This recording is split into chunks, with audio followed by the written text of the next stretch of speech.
Bonjour à tous et bienvenue pour ce temps de partage biblique. Ce matin, je lirai le passage de 2 Corinthiens 5, 17 où il dit « Si quelqu'un est en Christ, il est une nouvelle créature, les choses anciennes sont passées. » Et je dirais cela avec l'histoire de Lys Murray qui est née dans une famille très pauvre et qui habitait New York. Malheureusement, dès son enfance, elle a grandi dans un environnement marqué par la drogue, la négligence, une instabilité grande. Et bien sûr, à l'école, certains la regardaient de haut à cause de son habillement, de ses vêtements usés, de son apparence, et puis, bien sûr, de sa situation familiale qui avait fait le tour. Ce qui fait qu'elle a été souvent méprisée et rejetée par les uns et par les autres. À l'âge de 15 ans, sa maman est décédée suite au sida et Lys s'est retrouvée sans domicile fixe. Alors elle a commencé à dormir dans les métros, sur le banc, chez des amis parfois. Et beaucoup de gens qui l'entouraient pensaient qu'elle ne réussirait jamais dans la vie. Pourtant, Lys a refusé de laisser le regard des autres définir son avenir. Elle est retournée à l'école avec une détermination extraordinaire et en seulement de 2 ans, elle a terminé ses études secondaires avec d'excellents résultats. Son parcours lui a ensuite permis, comme c'est aux États-Unis, d'obtenir une bourse pour étudier à l'université d'Harvard. Aujourd'hui, elle est auteure, conférencière internationale et son histoire inspire des millions de personnes.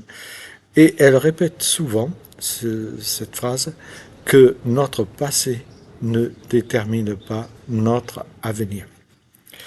Et il est vrai que parfois, notre passé, si on a été marqué par des blessures causées par certainement des regards, des paroles ou le jugement des autres à notre égard, il nous marque. Le problème n'est pas seulement ce que les autres ont dit de nous, mais le fait que nous avons fini par croire ces paroles. C'est pour cette raison que nous avons souvent tendance à nous rejeter nous-mêmes. Nous voyons plus facilement nos défauts, mais beaucoup plus difficilement nos qualités. Et je dirais que c'est dû souvent à l'héritage d'un passé où l'on nous rappelait davantage de nos faiblesses, de nos échecs, nos manquements, que nos forces, que nos talents ou notre valeur. Et ces paroles finissent par nous poursuivre encore et encore, comme si elles étaient gravées dans notre cœur.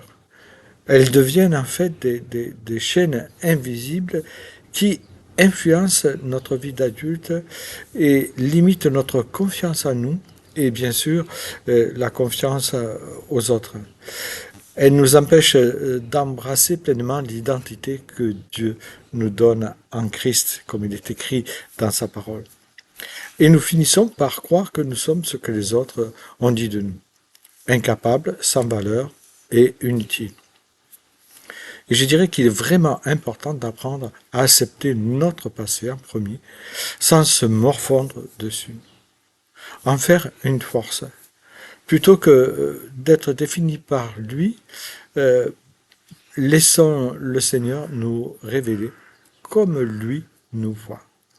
La guérison commence lorsque nous remplaçons les paroles des hommes par la parole de Dieu. Lorsque Dieu nous a créés, il a déclaré que son œuvre, et vous remarquerez dans la Genèse, elle n'était pas seulement bonne, mais elle était très bonne quand il s'agit de l'être humain. Il n'a pas changé d'avis aujourd'hui. Patience, il n'a pas terminé son œuvre créatrice en toi.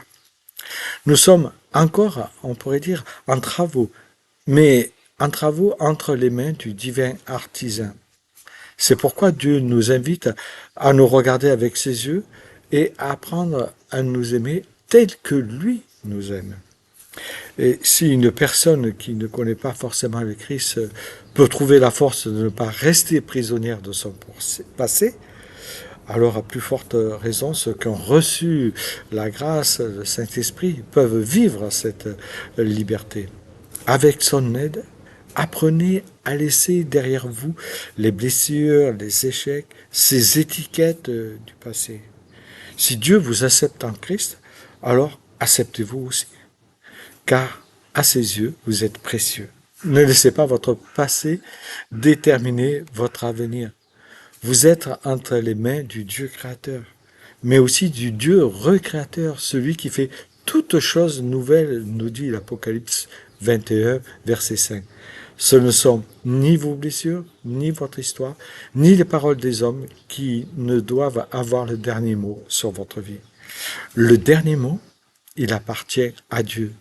Et ce qui est dit de vous est plus fort que tout ce que les autres ont pu dire de vous. Je vous souhaite une bonne journée.